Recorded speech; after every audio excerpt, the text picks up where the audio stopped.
मैयर से बड़ी खबर है, जहां पे एनडीटीवी की खबर का बड़ा असर हुआ। स्कूल भवन के लिए जमीन चिन्हित की गई है।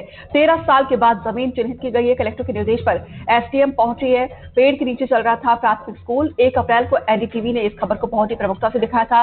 प्राथमिक शाला कोलान का पूरा मामला बताया जा रहा है। एक बार फिर से एनडीटीवी की खबर का बड़ा असर।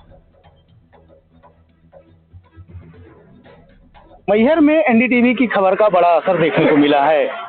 1 अप्रैल को प्रवेश उत्सव के दौरान हमने दिखाया था कि किस प्रकार एक नीम के पेड़ के नीचे विद्यालय लग रही थी। ये वो विद्यालय है, आप देख सकते हैं कि ये विद्यालय में बच्चे किस प्रकार से नीम के पेड़ के नीचे पढ़ रहे हैं और अध्ययन का कार्य कर रहे हैं। इसी की खबर दिखाए जाने के बाद हरकत में आए प्रशासन ने इस पर संज्ञान लिया। संज्ञान लेने के बाद विद्यालय को 25 डिसमिल जमीन दी गई है और जल्द ही यहाँ पर भवन का निर्माण होगा। और बच्चों के भविष्य को देखते हुए मैहर कलेक्टर ने 25 डिसमिल जमीन आवंटित की है और इसके साथ ही अब इसमें जल्द ही विद्यालय बनेगी। हमारे साथ कुछ लोग गांव के मौजूद हैं, उनसे बात करेंगे। सर, एनडीटीवी की खबर दिखाए जाने के बाद विद्यालय को 25 डिसमिल जमीन मिली है, कैसा लग रहा है?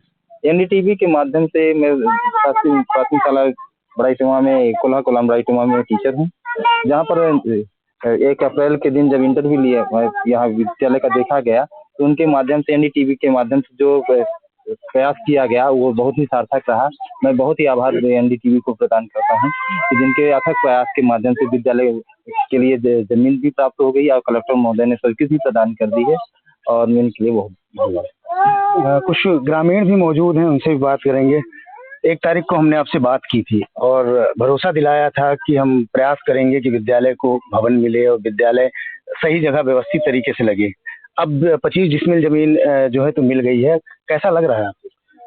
ये बहुत अच्छी बात है कि एनडीटीवी के माध्यम से यहाँ पे जो है तो सबको जानकारी हुई कि विद्यालय नहीं है और एनडीटीवी ने सबको जो है तो सूचित किया अपने माध्यम से, संचार के माध्यम से, कि यहाँ पेड़ के नीचे विद्यालय लग रही है। और हमारे जो है सरपंच हैं, ये भी काफ़ी प्रयास किए काफ़ी दिनों से कि यहाँ विद्यालय हो जाए। और कलेक्टर महोदय के भी आभार व्यक्त करता हूँ कि उन्होंने भी काफ़ी प्रयास किया, ये सब जानते हुए कि यहाँ विद्यालय होना अनिवार्य है। और बड़ा अच्छा महसूस हो रहा है सब लोगों को यदि विद्यालय यहाँ पे हो रहा है, तो यही चीज़ें हैं। कुछ लोग और मौजूद, समाज सेवी हमारे साथ मौजूद हैं। आपने भी बड़ा प्रयास किया विद्यालय के भवन बनवाने के लिए, बच्चों के भविष्य के लिए, पेड़ के नीचे लग रहे थे। अब कैसा महसूस हो रहा है जब 25 डिसमिल जमीन मिल गई है?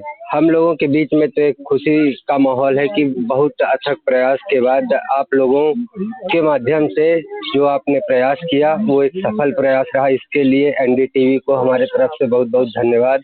साथ ही प्रशासन तंत्र को भी जो इस मामले को संज्ञान में लेकर भूमि स्कूल के लिए उपलब्ध करवाए। साथ ही सीएसआर मद से बिल्डिंग के लिए प्रक्रियाधीन है।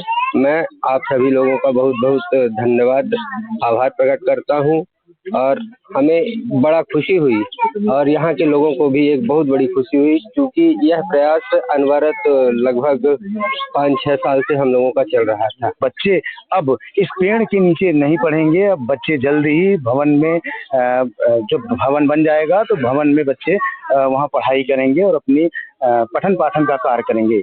धर्मेंद्र वर्मा, एनडीटीवी मैहर। जी, रामनगर में कोल्हापुरन स्कूल में बच्चों के लिए जो है समुचित व्यवस्थाएं ना होने की खबर और ये सब चीज़ों का प्रकाश में जो कलेक्टर महोदय द्वारा इस पर एक गंभीर रूप से कार्रवाई करते हुए वहाँ के बच्चों की पढ़ाई और इसकी बेहतर ढंग से उनके विद्यालय के संचालन के लिए भूमि चिन्हित करके बंटित कर दी गई है और भवन का निर्माण कार्य भी शीघ्र ही प्रारंभ किया जाकर और वहाँ अच्छे ढंग से शिक्षा दीक्षा उन बच्चों की हो सके और अच्छे से विद्यालय संचालित हो सके, इसके लिए सारे प्रबंध कर दिए गए। धर्मेंद्र वर्मा ज्यादा जानकारी के साथ जुड़े हैं। धर्मेंद्र, मासूमों की भविष्य की नींव मजबूत हो, यही हमारी कोशिश थी जो सफल हुई है और देखिए यहाँ पे भवन के लिए जमीन का चिन्हित किया गया है।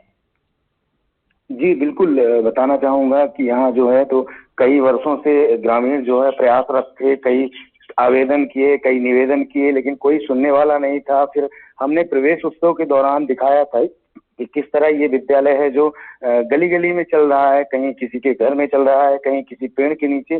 तो हमने दिखाया था कि किस प्रकार से ये विद्यालय जो है तो पेड़ के नीचे चल रहा है, और हमने जिम्मेदारों से बात की थी। तो जैसे ही हमने इस खबर का प्रकाशन किया, उसके बाद जिला कलेक्टर ने इस मामले को संज्ञान में लिया, और संज्ञान में लेने के बाद एक टीम गठित की। टीम वहां पर गई, मौके पर देखा, और हमारी जो खबर थी उस पर मोहर लगी, और उन्होंने देखा कि वास्तविक में यहाँ पर बच्चे जो हैं तो कहीं इस पेड़ में, कहीं उस पेड़ के नीचे पढ़ रहे हैं। तो उन्होंने फिर आवंटन कर दिया, 25 डिसमिल जमीन आवंटित कर दिया गया है, और निर्देश दिए हैं कि CSR फंड से इस भवन को बनवाया जाएगा, और जल्द ही इस भवन का निर्माण किया जाएगा।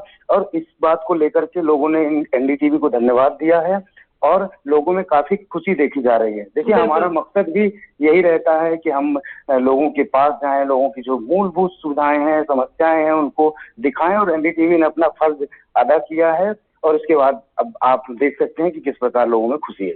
बिल्कुल, यहाँ पे जिम्मेदारी को बखूबी जब निभाया जाता है, खबर का इम्पैक्ट होता है, तो तभी हमारी कोशिश सफल होती है और लोग धन्यवाद देते हैं। फिलहाल जानकारी देने के लिए आपका शुक्रिया।